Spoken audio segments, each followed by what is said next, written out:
And now, okay, so it's on. Okay, I am Abby Smith. I'm from Anchorage, Alaska. Oh. I'm Mitzi Busaith. I'm from Landenberg, Pennsylvania.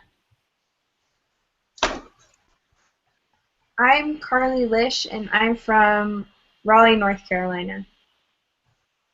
Oh. You know Cindy Collins? No. Maybe?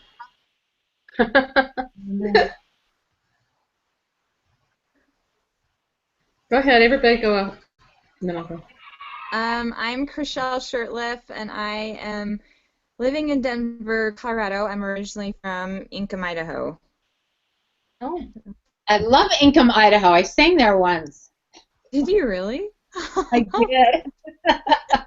That's small world because Ingham is like population 400. It was really. It was a program bureau group. We went out to churches all around. We went to Ingham. Fun. Oh, that's a lot of fun. And I'm Margot Christensen. I'm from Elk Grove, California. Perfect. All right, let's get started. So the first couple questions are relating to the evaluation research article. The first question is, what do you think it means that all people are entitled to their own opinions but not their own facts? I actually had this discussion in my sociology class, family sociology class, and it's interesting because one of the things we were talking about was this researcher's kind of take on the word happiness, and like it's not really measurable, and so because he was basing all of his theories on that definition, his research was invalid because happiness isn't measurable, you know. And so I think that's kind of, I don't know, that's how I related that to this, was like you can have your opinions, but if it's not measurable, like it's not fact, like it's an opinion, you know. So if it's not measurable, then it is not valuable. But if it is measurable, then it can be of value? Yeah, I think so. I don't know. What do you guys think? Well, I think opinions are valuable, but they're not the same for everyone, whereas a fact is going to be the exact same for every person. So we can decide, you know, that we feel happiest when we do math, but we don't get to decide that 2 plus 2 is 4. I mean, we don't get to have debates on that. That's just the facts of it. Mm-hmm. Yeah. Good illustration. Any other comments? You want to move on? Well, I just think that a lot of some of the articles that we reviewed in our discussion board, there were a couple of them that were just opinion. Mm-hmm. You know, they were not substantiated at all, even though I know the one that I did, it kept saying the research shows, but there was no showing of any research whatsoever. And so yeah, on that same line, so in my family theories, or what was it, one of my family classes I had with, anyway, he challenged us to look up one of the resources in the book to see if it was like factual and the resource was actually saying what the book was saying. Mm-hmm. And I chose one, and it actually wasn't. Like the resource and like the actual resource article didn't say anything about what the book drew from it. And so it kind of makes me question now more of what I'm reading and the resources that are being linked. I'm like, I want to look that up just to make sure that the resource is actually saying what this person is trying to say. That's amazing. I have to laugh because I was trying to get back to one of the resources that I used in my paper because I thought it might be a good one for an example of a bad resource. Mm-hmm. And I couldn't even relink to it. I could not get back to that article. So obviously it's bad. You know what else like that? So I don't know if you could call this a an article. But Snopes is like that. Because so much of what Snopes is saying, I have found to not be true. And you know, for the longest time, everybody was saying, okay, believe it, because Snopes said it.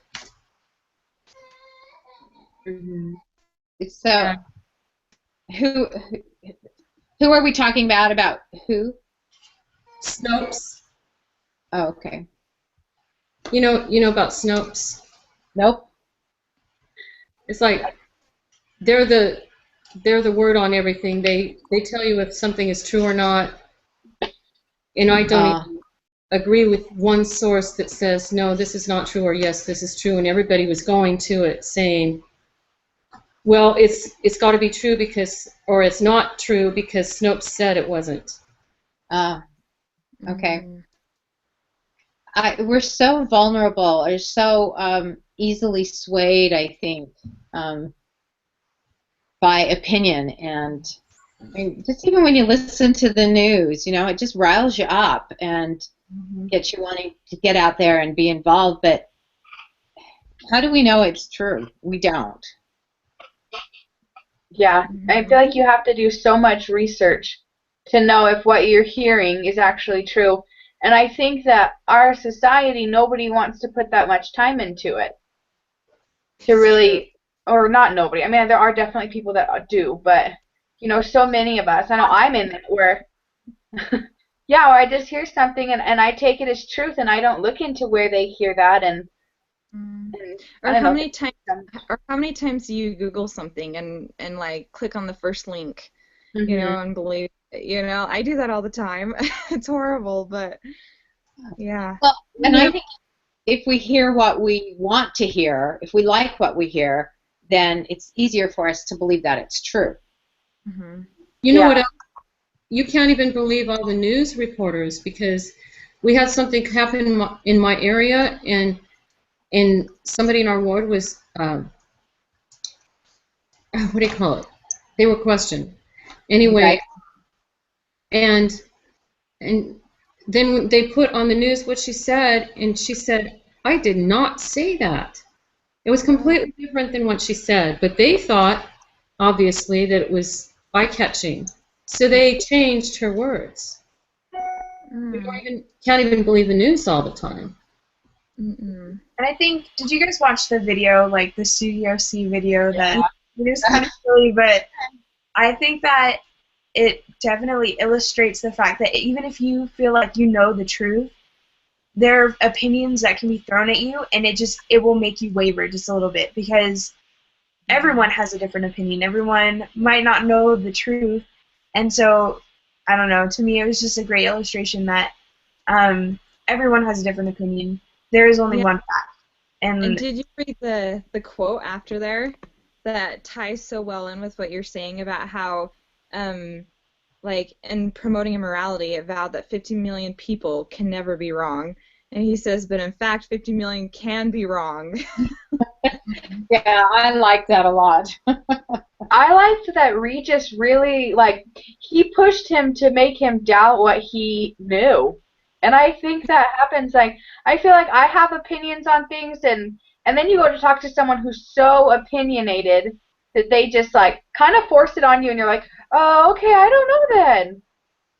That happens to me sometimes. So I just keep quiet. All right. Well, I saw the video on vaccines. The people that were against vaccines, you know, they had no data except personal experience. And I mean, personal experience is valuable, but from, you know, it was just assumptions that they made.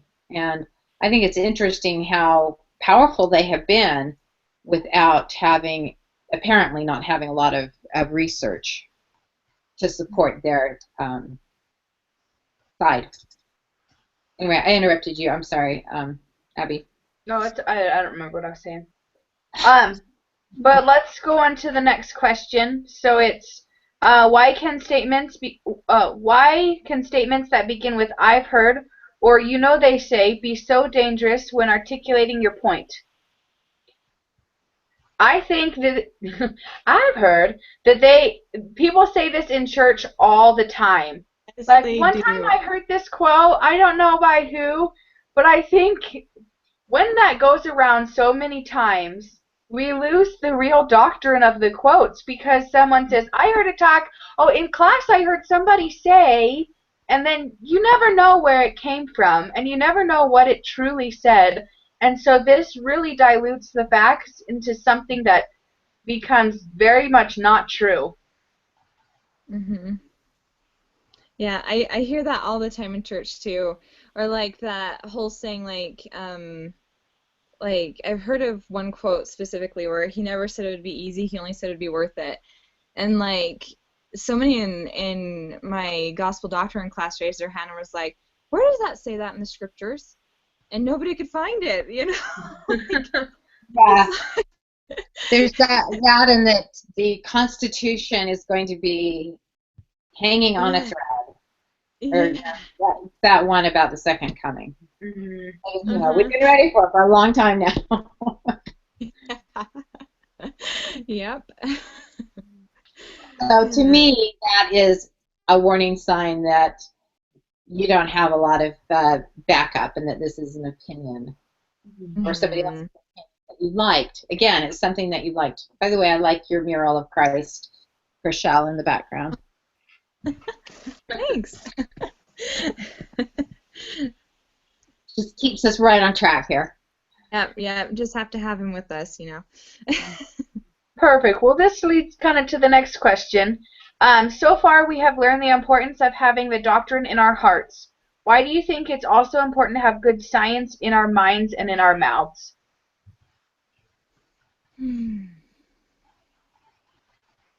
This has been such a wake-up call for me, and sorry I'm talking so much, but I'm really I react emotionally. So when I hear something that I either like or dislike, I just react. And I don't often take the time to get the facts and to know what is true. And this has been good for me to learn to step back and to really consider the source of, the importance of facts, because most people are not going to believe my testimony about something. Some will, but you really need to have facts, especially in advocacy, because I like wherever I heard somewhere we read that you need to know your enemy, and you need to know what they are thinking and what their platform is, so that you can combat it. Mm-hmm. And if you don't have facts, you don't have any ammunition. Mm-hmm. Very true. I think as an advocate, especially if we're talking like family and we're talking like world advocacy, like brother, can't even say his name, but the guy we were talking about last week, he takes students to the UN every year. So they're talking to people who are of different faiths, different cultures, different beliefs. So I think that for us, like, as members of the church, it's so easy to be like, well, I know that this is true because I've had a spiritual witness, and we're like, okay, yeah, we understand that. But when you're like talking to people who aren't of our faith, who don't have similar cultures, similar backgrounds, facts are the only way that you can combat what they're saying. Yeah. It's what they understand. That's how they're speaking. So I think it's important to be knowledgeable in, more than just religion, but in facts and proof and research. And like sometimes facts like contradict. So like for instance, has anyone taken the child psychology class, the developmental through the lifespan psychology? Oh, I'm in it right now. Anyway, it's very interesting because in the book it was saying how like talking about how like people are more happier like with fewer children and more divorces and stuff, and I'm looking at this kind of study and I'm like, where are they getting their facts, because in all of my other family classes it's saying the opposite, so it's really important to like research them and find out, okay, so where are the people that are against what we believe, where are they getting their facts, and then find out there, hey, what you're getting isn't real, isn't legit. I think we know that. I'm sorry. No, go ahead. Thanks. I think we know that there's some really great blessings that come with having a family and children, and Mm-hmm. yeah, it can be a trial at times, but there is a sense of completeness that you can never get anywhere else when you have a family, and just that's part of the eternal plan of happiness. Just this incredible happiness it brings you to have a family that's together and happy. Mm-hmm. Yep. Chriselle, was it you who posted the article on the discussion board about being happier without children? Yeah. Yeah. It's funny because a lot of those things were true facts. Like marital satisfaction really does decrease when you have children. That just is part of life. And it's just because you're busy and you don't have as much time to focus on your spouse when you have work and you have job like school and you have your kids that you have to take care of 24/7, that you don't get to spend as much time working on the relationship. But that doesn't mean that you're less happy. I know. You're not as happy in your marriage. It doesn't mean you're unhappy. Yeah. And it doesn't mean you're not more happy in other parts of your life. That's why I said like that research can be very valuable, because like how are they measuring happiness? You know, like were they just measuring happiness based on how happy you were in your marriage? You know, like happiness is like not very good at being scientifically measured, I feel like. And so I agree, like it may be true in some aspects of like the time you have with your marriage, like your spouse may decrease. However, the happiness with your spouse may increase because you guys are producing together. You guys are creating something together, you know? So it's like you have to look at different perspectives. See, I remember that in that class, and it's not the same with me, because every time I had a baby, it brought me and my husband closer together. Mm-hmm. And watching the development of that child gave us more happiness than anything we'd ever been through together. So I didn't really agree with that. But I suppose it could be true for some people, you know. Yeah. So don't you think it has a lot to do with what is your goal? Why are you having children? Or is this we need children and boats and houses, or is this our opportunity to raise and teach and guide and build the world? And I think if a husband and wife are focused on what it means to be parents, then there comes that fulfillment and a state of happiness. It's different than the couple thing, but it still brings some happiness. Yeah, yeah. I would really like to know what you all thought about the video about the sexual rights and cultural imperialism. Yes, the imperialism. It was so interesting, and it's so heartbreaking that our government is listening to the smallest and loudest voice, and it's affecting probably billions of people because of it, and in a very negative way. I think I got really frustrated because we claim to be a nation of freedom and freedom of religion, you know, rights, and then we feel it's okay to go to another country and say, if you don't accept the way that we live, we're not going to help you anymore. Like, we're not going to help you with, like, basic survival needs. We want you to take on, like, because we're industrialized. We are great. Like, we have food, shelter, water, running water, health, and they're struggling with the basics. But we're bringing we're focusing on human rights right now, like civil rights, and we're going to put that on you while you're struggling with other things. And even if it's against what you believe, we're going to make you do it so you can live, like, so you have money for. It's kind of hypocrisy. Yeah. I think it's just very interesting that, you know, there is a lot of data that shows the value of family and a nuclear family with a mom and a dad and children and a stable household, and how important that is for a child's well-being. And I thought that too when we were during the core curriculum thing.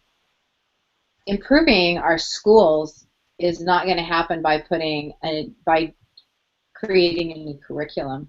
The problem with our schools is that our families are falling apart, and there are plenty of studies that show that. Lawrence Steinberg has a wonderful book called Beyond the Classroom, where it was a 20-year study, and they studied what really is happening to our schools. Why are we not improving? Because we're putting more money in. And so to me, I think, America is totally missing the boat, because they're not even looking at the data that is in your face. Even over in Zimbabwe, where, they dropped the rates of HIV infections by abstaining. Amazing. But do we hear that? No. And that is right there in their faces. It's right in front of them. But one of the people that talked about how it's all about power and wanting to control people, and that's all about freedom, isn't it? The question, what did you learn from that video about persuasive function of research and science in creating culture change? And I just think that it's just, people have such hard hearts that they refuse to listen to the facts and they hold to their opinions. Yeah, or they try to create their own facts. That's something, my husband's a geologist, and something he runs into a lot of times in his research is that people are trying to prove their hypothesis to be true, whereas in science you're supposed to actually contradict, or you're supposed to prove that it's not true. Like that's what you're supposed to do, but a lot of people don't. They try to prove that their hypothesis is true. And because of that, facts are created that may not even be true, And so it's this whole, people want their beliefs to be true, And so you have to be careful that you don't mix your beliefs with truth. Good thought. Let's go on to talk about the Common Core. So the first question with that is, if you were to pick a side on the Common Core debate strictly based on the information from evaluating research, which would you pick and why?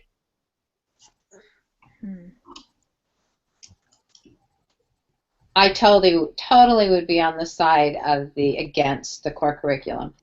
Yeah. I just felt like it was so underhandedly put into society, and there were just so many things, like the two people that disagreed, that didn't send in their answers, how their names were just dropped from the list of those that had been asked to evaluate it, and they were the ones that were educated in the areas of the curriculum, like the math and English, and they were the only ones that were qualified in those two areas, but they were eliminated and not even mentioned. To me, there were just so many underhanded things, and again, it comes to that wanting to control everything, and yeah, that's one of my passionate topics. Well, also, there's this big, everyone's comparing ourselves to other countries. So, for instance, China, their test scores and their intelligence scores are out of this world, and so I feel like the states are trying to come up with different ways to compete. That just kind of makes me kind of sad.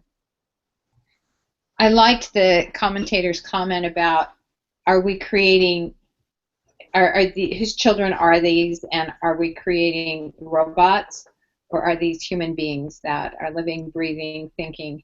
And I've had some experience with Chinese and Japanese students that have come over to the States, and then I served a mission in Hong Kong, and it was just incredible how their lives were so ruled by their education, by getting their education, and to what end?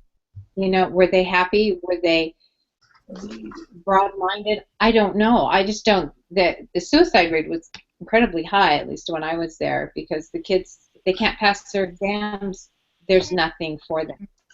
Yeah, and their parents are really abusive if they don't do good in school. My sister's over there teaching English right now, and like their parents will come into school and like start slapping them all over the place, and like, and my sister's sitting there like, what are you doing, you know? But it's the whole, you know, like, what kind of esteem are you giving these poor children, you know? Like, what confidence are you giving them by just beating them? I don't know.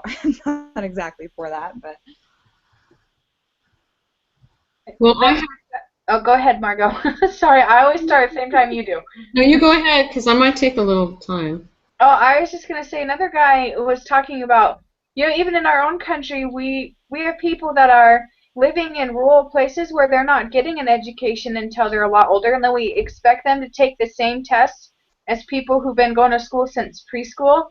And he says, we're not comparing apples and apples, these are people.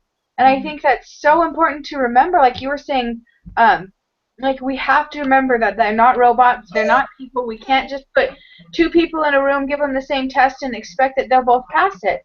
We have to really care about the individual and not just about the scores. Yeah. This might fit with the next question better. I don't know, and I don't know if this is okay for me to say, because I'm going to be quoting a man that works in the state capitol at California that is a high priest in the church. He talked to a group of us mothers out in the parking lot at church after the meeting one day, and he said his job was to decide. This is when they first got Common Core, about 2.5 to 3 years ago, something like that. They first got the Common Core law, and this law is a huge document that's way over 1,000 pages. I think he said about 1,700. He also told me what the schools get is not the complete text. They only get a summary. And by me talking to the vice president at the school my daughter was in at the time, he said, well, we got the Common Core book. We have all of it. We know what's in it. And I said, no, you don't. The summary you have is just a smaller book. And what they're doing is they're giving the school districts what is going to make the schools feel good about Common Core. But what is in the state capitol is a lot more than that. And I can't remember everything he said, but I can quote almost word for word one thing that scared me to death. And I can tell you this is the honest truth. I don't know if the law, I think the law has been changed some. You know, the legislation has been changed some since they first put it out, so I hope this is gone. I really hope this is gone. But he said, by the time your daughter, when he looked at me, and my daughter's 15 now, he said that by the time your daughter graduates from high school, she will not be able to choose which college she goes to. She will not be able to choose which major she's going to study, and not be able to choose her profession. And this is exactly what happened in Russia. Yes, it is. And I'm hoping beyond hope that that is not going to come to pass, because if it does, our young people will not be able to fulfill their dreams. And what if they tell us what college we're going to go to? What about the church schools? I can't even see that happening. So I hope this is not really going to happen. But he said, he didn't even tell me the scariest part. And he said it's very much written like the healthcare law. There's a lot more in it that doesn't have anything to do with education. So be afraid of it, because it's not a good thing. I can tell you, I knew he was speaking the truth. He's the high priest. It took him, he said it took him, at that point he had been deciphering in it so that the state of California could know what the law was exactly.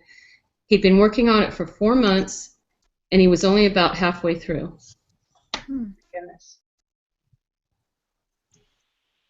So what these advocates for Common Core, they may not even know what's really in. They probably don't know what's really in the complete law. Everything, there's so much secrecy in our government now, it's just too scary. I agree. But anyway, after I told the vice president all of this information, and that my friend was the one trying to decipher the whole law, the principal quit right after that. And I just wondered if it wasn't due to that, because he had been advocating it. I'm just guessing. But he really did seem like he cared about the children and all. And they didn't like the fact they didn't have the whole law. Mm-hmm. I wonder, I think it's kind of interesting with the, the healthcare stuff and this Common Core. Whenever we start addressing these special groups, or I think things start getting really complicated. I had the experience of helping my dad write a trust for us, for his kids, and we had one member of my family was opposed to what he wanted in the trust, and it became very interesting and complicated as we tried to make accommodations for him in one area. Then it completely changed the whole document, and we didn't pick up a lot of things, and ended up alienating people from the trust that we had no intention on alienating, because we had to make this little change here to accommodate this special interest group. Mm-hmm. And I just think until we as a country can establish more of a sense of community, and that we all belong to the human race and to our states, to our country, that we're going to keep making these little teeny tiny laws that will be contradictory and impossible to keep. I actually experienced that on my mission. Everything the mission president said all of a sudden became law, and we had to read that every week, and there was no way you could do all of the things that he said in that. I don't think that was ever really the intent. Anyway, I think that part of our problem is that we're no longer a community, that we are individuals looking for power and glory. Mm-hmm. An unmeasurable happiness. Mm-hmm. All right, so I think we kind of covered that the Common Core ignores the empirically based development practices for children. So let's just go to the last one. What lessons have you learned to make you more skillful in combating your chosen topic or threat? I really learned, like, we have to have good, solid evidence with true facts, mm-hmm. or we just have nothing. And especially, like, I'm doing mine on pornography in a marriage, and if I go up and say, oh, if you view pornography, you're going to lose the spirit, I mean, that is just such a small fraction of people that I could really get to and tell them how it affects marriages, where we all have to talk more about how it affects families in other ways rather than just spiritual ways. That way we can get to the non-LDS community and teach them why some things are bad and why some things are good for the family. Mm-hmm. I love your point of looking at things in a broader sense, because I feel that the more we're able to find data that supports the effect on the larger group and society at large, then we're going to be much more successful in any kind of persuasion. Mm-hmm.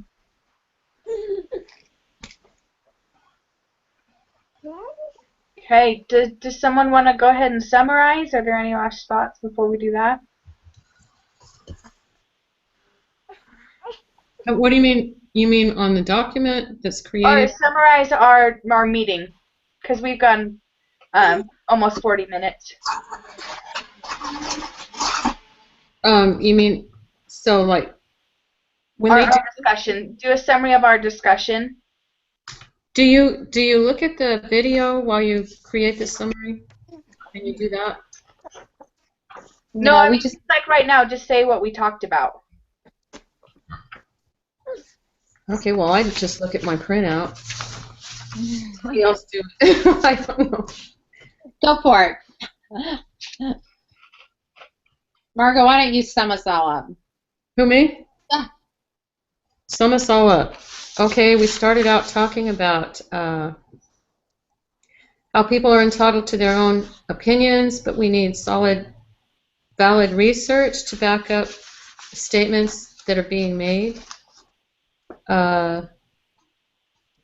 We talked about, let's see. The same thing as when you're an advocate, you need to have solid evidence that you have been studying so that you can be a valid advocate with good scientific backup, research that has been done. And hopefully you can find good research out there. I'm just adding that. So we talked about, well, what was out there with the bad research and opinions, how much opinions affect everybody.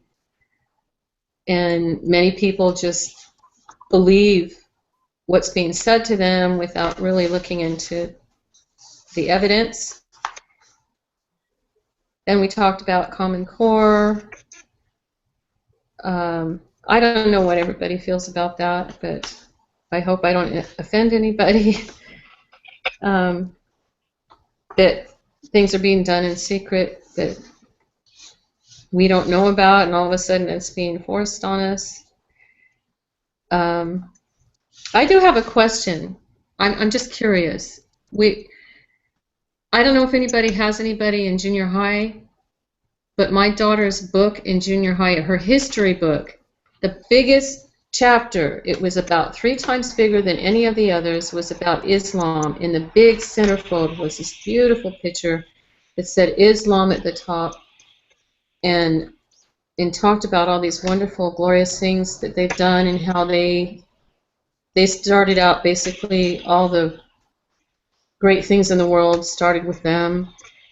And in that whole book had like one little paragraph about Christianity in the entire book, and it was just a little tiny blurb that was just not anything glorious or anything like that. Do you guys have that book? Has anybody seen that? Or is it just us? I don't know, my kids are out of school. Yeah. Nobody has a teenager that age? Because that was kind of scary to us. They were definitely indoctrinating the children. And I think that's kind of part of the Common Core, is the indoctrination. I don't think we really talked about that. We talked about how we're trying to standardize the children's education according to the rest of the world. But I didn't say this before, but at the end of the video, they were talking about how they were actually dumbing down the children.